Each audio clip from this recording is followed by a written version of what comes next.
Okay ka lang po? Pagod lang ako, anak. Mamaya pag-uwi natin sa bahay. Excited na ako umuwi, Ma. Sabi nito, okay naman po yung reaction ko sa treatment. Pwede na tayo mag-bonding ulit. Family time ni na Dad, kahit simple lang. Sobrang na-miss ko na kayo, Ma. Si Dad, si Ashley, si Lolo at Lola, Tito and Tita.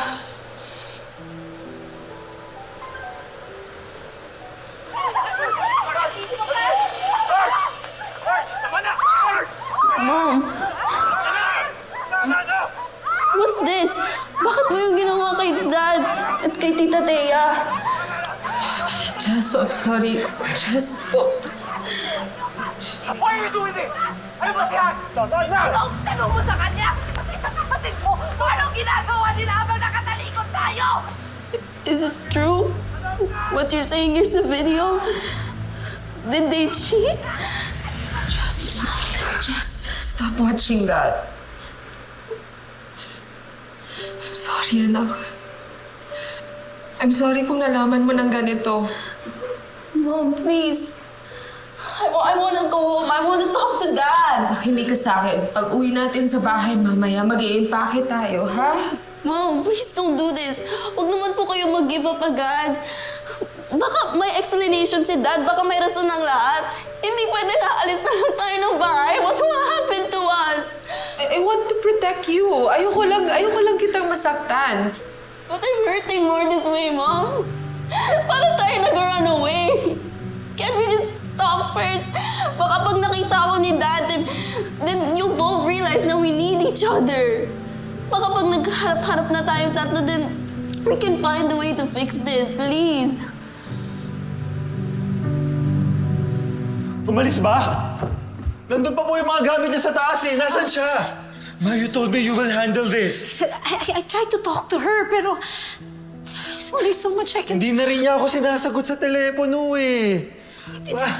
Subukan mo ulit. Pupunta na lang po muna ako sa ospital. Baka nandun pa sila ni Jasmine. Manang! Manang, yung susi ko naman pakikuha! Manang! Pakikuha yung susi ko! Manang, sige na. Saan ba si Oscar?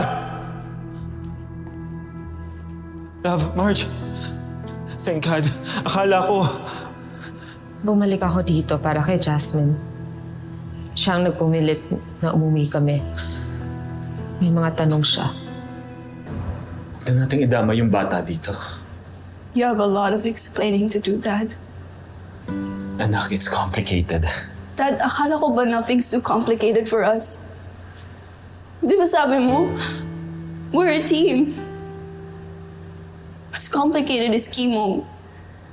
Di magigising ako every day na hindi alam kung magiging okay ba ako. But this?